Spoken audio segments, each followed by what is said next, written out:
Hi, welcome to this presentation on the advertising business model of Google and Facebook and a few others. And the question comes, what are the limits? So, would you be watching ads throughout the day? Or it's quite funny that the ad model can really, you can pour money down the drain with this ad model. So, let's look at the advertising spend. And if you look at it, uh, television spend is quite high, and in 2017 it was around 184 billion, whereas if you look at the social spend, it is around 20 billion, and then digital video display around 29, and all these figures are there. So TV definitely is one of the bigger spends. So you wonder how big is the Google and Facebook ad spend, who spends there on social. So let's check these figures with what the revenue of Google is. So what a user can watch in 24 hours has to be lower than what a company can sell.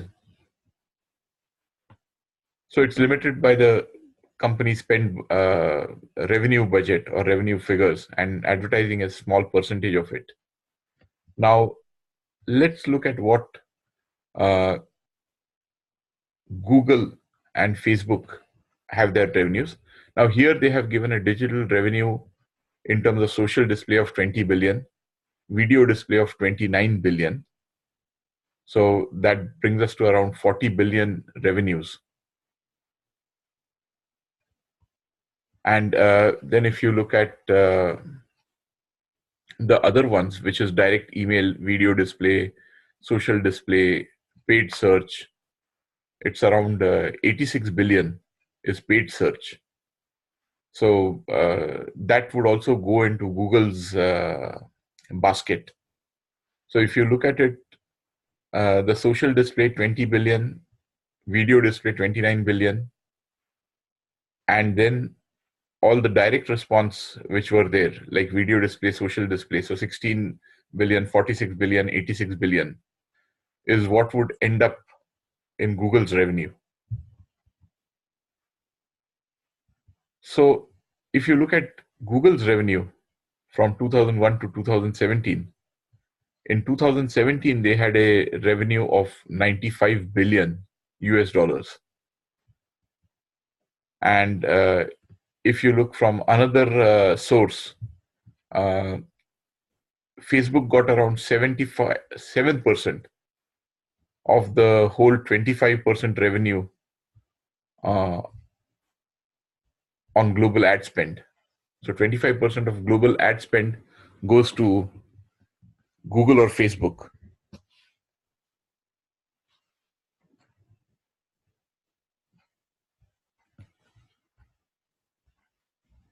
And share of global online revenue is around 61%.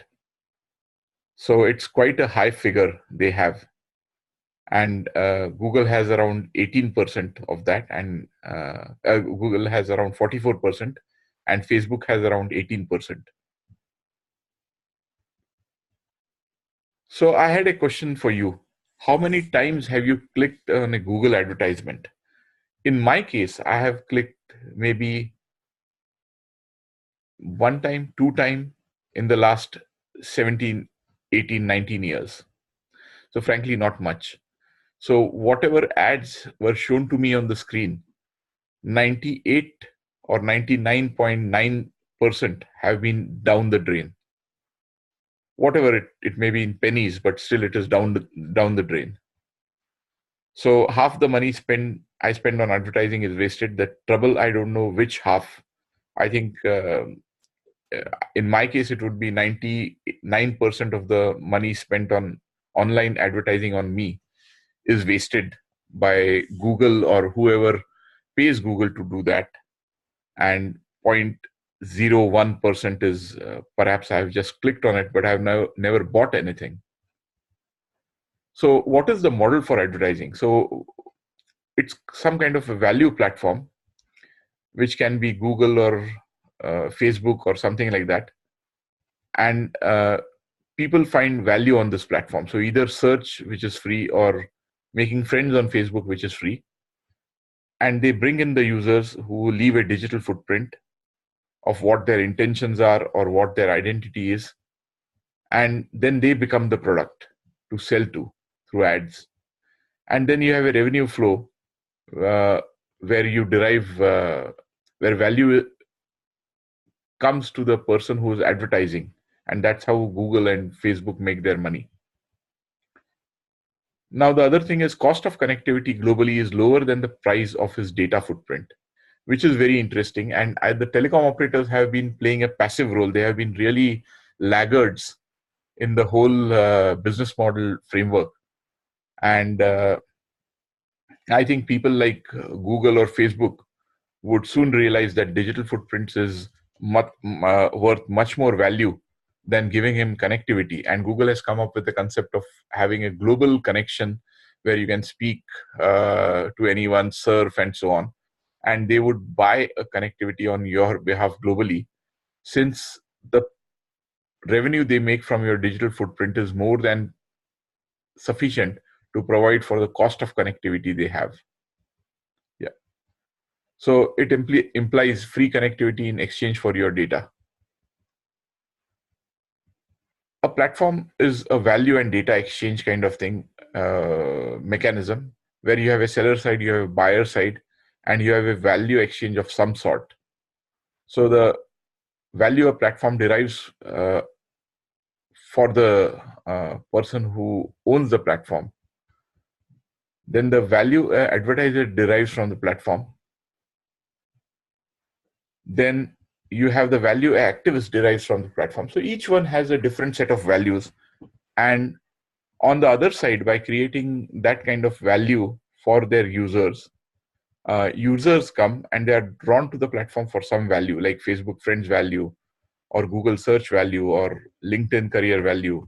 And you have a host of these values: Skype free talk value, WhatsApp communication value. So all these values, where you either pay for it with money or data in exchange for the value you get there. So in case of Facebook, you get friends there, but you pay with your data. Same case with Google search, where you search something and that's the value you get, and you pay for it with your, what you intended to search is what you pay for. So can this model be disrupted? Yeah, I believe it can be disrupted if you structure the thoughts around how would you disrupt it. And it could be a digital footprint you leave behind and where you are the product. But if a model comes up with starts giving money, monetizing data for users, I believe that would be the way to go. So Google or Facebook drive revenues because there are a number of people who come on the platform either for search or for friends and so on. And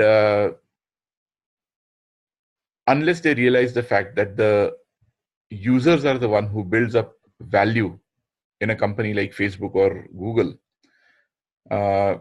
and they share those revenues with their users, it will be difficult for Google and Facebook model to continue to grow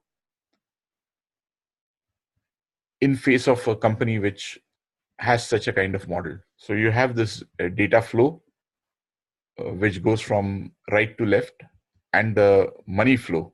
So if you give a data flow of you're a male person or a female person, then you have a corresponding revenue flow, which is indicated by a user controlling the throttle, which is shown there as a valve. Suppose you actually increase your data flow, which is male, 46-year-old, staying in central London. If you want to further increase it by giving your name and so on, then the corresponding monetary flow also increases. So there's always a trade-off between how much data you give and how much you can money you can get in return for that. Now you could also have something called your own digital API footprint, which could be monetized uh, to different to data services you could consume. So I believe based on this, the